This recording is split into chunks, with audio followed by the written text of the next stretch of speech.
to the Fermented World channel. Today we are brewing a mead, as you can tell because I'm over here.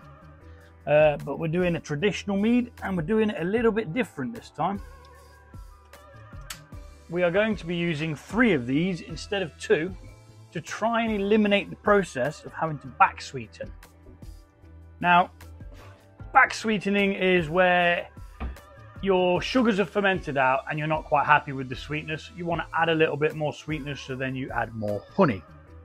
But then you have to put the stoppers in at the same time to stop the yeast from fermenting that honey. Otherwise you'll just have a non-sweet thing again. So hopefully this will ramp up ABV by adding the extra 1 and also give us a nice bit of sweetness, thus taking away the need to add the extra honey.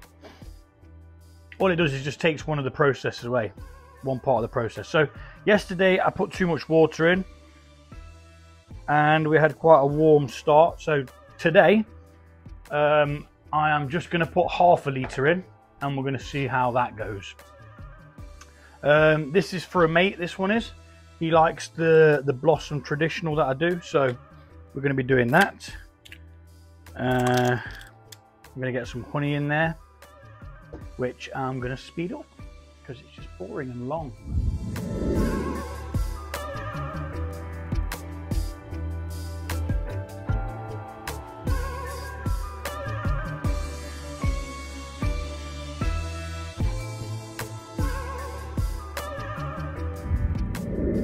See, it takes forever and it's not all that interesting. Right, so now we're going to mix in the said honey into that hot water. The water has cooled a bit because the honey was a different temperature, but it should still mix in nicely. And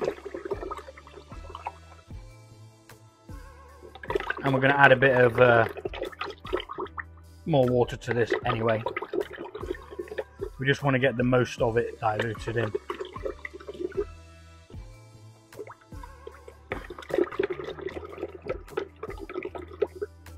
Like so. So now we're going to top this up to the 4.5 litre mark. So I'll be back with some water. There we go. Up to the 4.5 litre mark. As near as damn it. Now we're going to give it a good mix. Make sure that we get all that honey on the wall, apparently. All up the flipping side there. And we want to add a bit of oxygen to this as well, although we will be adding a bit once we get to the pouring of it into the demijohn. We've got a couple of raisins on hand, as per the recipe. Just a palmful of raisins. Just gives it something called tannins. Just adds an extra dimension to it. Gives a bit of mouth feel. Right, so that's that pretty much mixed. Although there is some at the bottom still that needs to be mixed in, so we're going to do that. Yeah, the water did cool a little bit too much, to be honest. Oh, what's the temperature now? Yeah, it's cooler than it was yesterday, but I can't do anything about it now. So we're just going to have to make sure it's double mixed in. Make sure we get all that off the bottom. So it's best to get it all mixed in at the get-go. We're going to add some yeast nutrients, and this is how easy mead is to be. This is a traditional mead, so the only ingredients are water, honey, yeast, and a bit of nutrient. Oh, and the raisins for a bit of tannins. But there's nothing complicated about this. It's like one of the most simplest drinks to brew, and which is kind of why I took off on it, because I brewed beer and I was like, yo, let's try a mead. I thought, yeah, my mate drinks mead, I'll try it. And I was like, is that it? Obviously I've made some more complicated ones, like my own recipes and whatnot, but it's good. I like it. And quite a lot of people I know like it as well. So one chap, a mate of mine, he's actually started brewing it himself. He likes it so much, which is great. You know, it's good to have a hobby, because that's all this is for me. It's just a hobby. I don't plan to make money from it or anything. I just plan to educate people and have a laugh, and just to fill my own bloody time, because while the kids are at school, there's not really a lot I can do. I'm a carer for my oldest daughter, so my hands are kind of tied as to where I can go and what I can do. So yeah, now we've gone over the 4.5 mark now, actually, only by about, I'd say 20 mil, but hey ho. Right, next step, that's that mixed in to a degree. Now we're going to take a hydrometer reading. I'm using my other hydrometer today, mainly because this one can read up to 1.160 and the other ones can only reach up to 1.120. So this is just in case it goes over. There is a shed load of honey in this, I'm not going to lie. There is a lot. I've never done it with 3 like this before. I've done big batches of Viking's blood, which if you want to learn how to do that, that's a cherry mead. I've got that. Well, I've got a couple of incarnations of that. I think I'm on number 3 of that one, and it's very, very popular. People love it. All right, so let's take a hydrometer reading and see where the gravity's starting at. And that'll give us an indication what we've got to play with.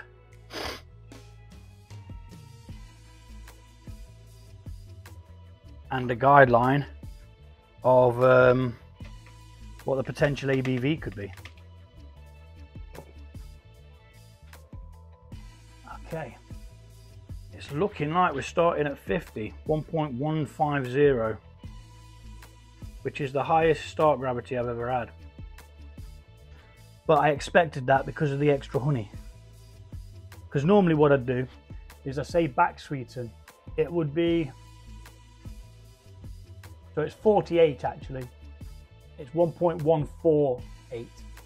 So normally what I'd do is I'd let it ferment out, taste it, add a bit of honey, then taste it. And then once it gets to the sweetness that I want, I'd put some fermentation stoppers in, which would just completely stop the fermentation. This time, I want to try and use 3 of them, like I said, 1, 2, 3, which has given us nearly an extra, say nearly an extra 50 points of fermentables, which would give an approximate 7% extra. But the thing is what we want to do is we want to try and catch it before it finishes that, to then have something that's extremely sweet without having to fart around Backsweetening. Right, so one final swizzle round and then we're going to get this into the demijohn where we're going to pitch the yeast. Quick temperature check. Yep, 22 degrees. That's roughly what I ferment at. Airlock down there. This in there. And we're going to tip this in. We'll add the raisins after and then we'll pitch the yeast. We'll speed this up because it's just long and boring and I don't want to have to talk ras whilst doing it.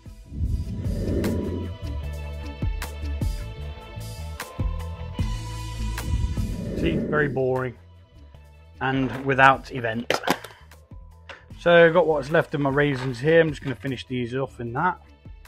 And then I'm going to turn to using tea for tannins, which certain people do.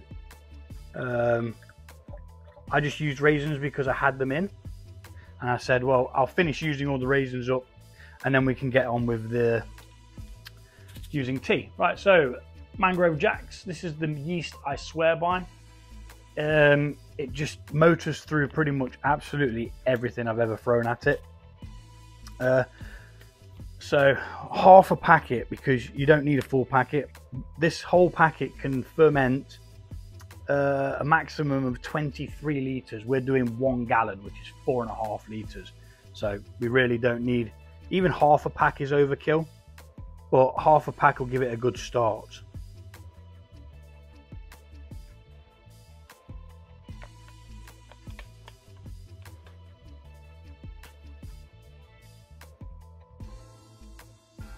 Okay.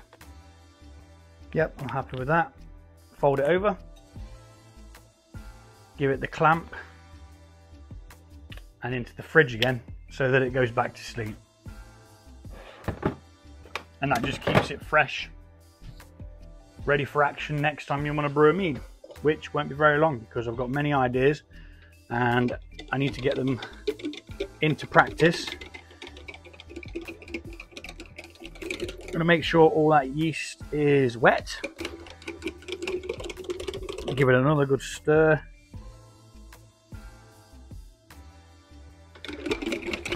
And while that whizzes round, rule number one for me is sanitize everything, absolutely everything. Even if it's only going to come in contact with it for a very small period of time, sanitize it. Second, depends where you are, doesn't it? Yeah, whatever. Make notes. If you brew something that is absolutely amazing and you did not make notes or video it, you're going to come a cropper, because you won't know what you put in it. You won't know how much of this, how much of that, you know, and everything else. So always make notes. So this is a traditional, so trad, mead. Today's date is always important, so you know how long it's been fermenting for. 10th, 5th, 23. Ingredients, so I need to calculate roughly how much honey I put in it.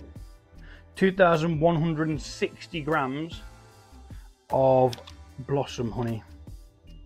You don't need to use blossom honey. You can use whatever honey you can get your hands on. It will still be a very nice traditional mead. I did a series a while back with 3 different types of honey. There was a dirt cheap one, which is like the lowest of the low that you can get in Tesco. I think it was like 89p for a jar.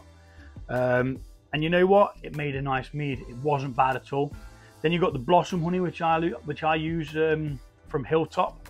Again, a really good honey, nice flavour, great for fermenting meads, and very nice. It's my go-to honey. I use it for everything. Right. Then I used a eucalyptus honey, which was very expensive in comparison, but it made a very, very unique style of mead. So the better the ingredients you put in, the better the product will be. But don't think that you necessarily have to spend like £30 on a bunch of honey from your local beekeeper, unless you want to do that, you know. See, I've got an allotment and I can't wait until I see the beekeeper, because as soon as I see the beekeeper, I'm going to say to him, dude, or miss, or whatever, can I buy some honey off you? And then we'll go from there. Right, so now I forgot how much honey it was. Will it still be on the calculator?